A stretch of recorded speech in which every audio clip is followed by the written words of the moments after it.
কুষ্টিয়ার কৃষি বিপণনের ভবন নির্মাণ প্রকল্পে ঠিকাদার ও গণপূর্ত বিভাগের বিরুদ্ধে উঠেছে ব্যাপক অনিয়মের অভিযোগ।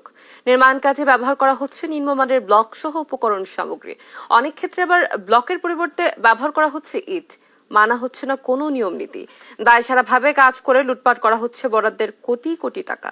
সময় মতো কাজ শেষ হয়নিও দেখা দিয়েছে শঙ্কা। জানিয়ে ক্ষুব্ধ কৃষি বিপণনের কর্মকর্তা কর্মচারীরা। ইরফান রানার ক্যামেরায় কুষ্টিয়া থেকে নাহিদ হাসান তিতাসের রিপোর্ট।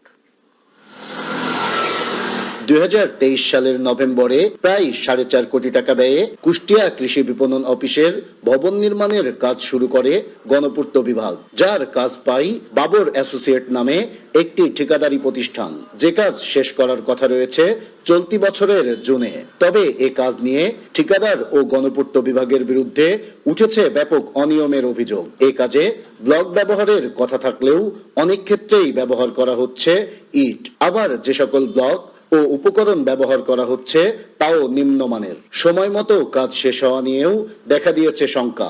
জানিয়ে ক্ষুব্ধ কৃষি বিপণনের কর্মকর্তা ও কর্মচারীরা। কিছুটা জায়গায় কিছু কিনছে, আমাদের ঊর্ধ্বতন কর্তৃপক্ষরা সেখানে আসছিল, তারা ত্রুটিগুলো দেখছে এবং সেটা পরবর্তীতে তারা রিপেয়ারিং করে। ওনারা শনাক্ত করছেন যেমন ব্রিকেজ ইটের ক্ষেত্রে আপনার কিছুটা সমস্যা পাইছে। জুন তো আর 2 মাস, এই 2 মাসে কতদূর কাজ হবে কি? এই ব্লকগুলো দেখলাম যে 2-3 জায়গায় একটু নর্মাল ব্লক দিছে।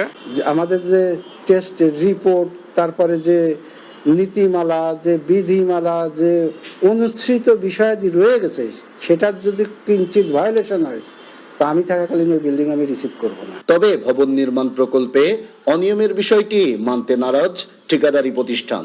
বলছেন নিয়ম মেনেই কাজ করছেন তারা। না, অনিয়ম নাই, কাজে কোনো অনিয়ম নাই।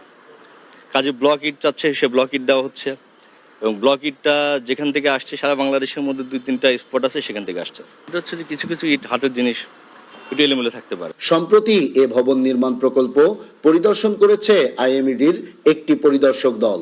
এ সময় নির্মাণ কাজে অনিয়ম দেখে ক্ষুব্ধ হন তারা। সতর্কও করেন ঠিকাদারি প্রতিষ্ঠান ও গণপূর্তের কর্মকর্তাদের। এই কাজ ছাড়া বন্ধ হয়ে যাবে, এটা কিন্তু সত্য কথা। কারণ আমরা যেটা বলে গেছি এটাই বাস্তবায়ন হবে। উনি যদি এটা রিপোর্ট আমাকে না দেয় ততক্ষণ পর্যন্ত এটার বিল হবে না, ওই কন্ট্রাক্টর সাহেব বিল পাবেন না। আমার তো চোখটা ওই জায়গাটাই যাবে যেখানে ত্রুটি আছে।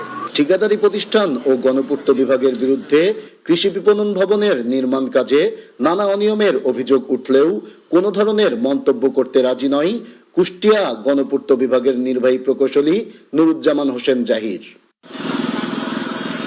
নাহিদ হাসান তিতাস, দেশ টিভি, কুষ্টিয়া।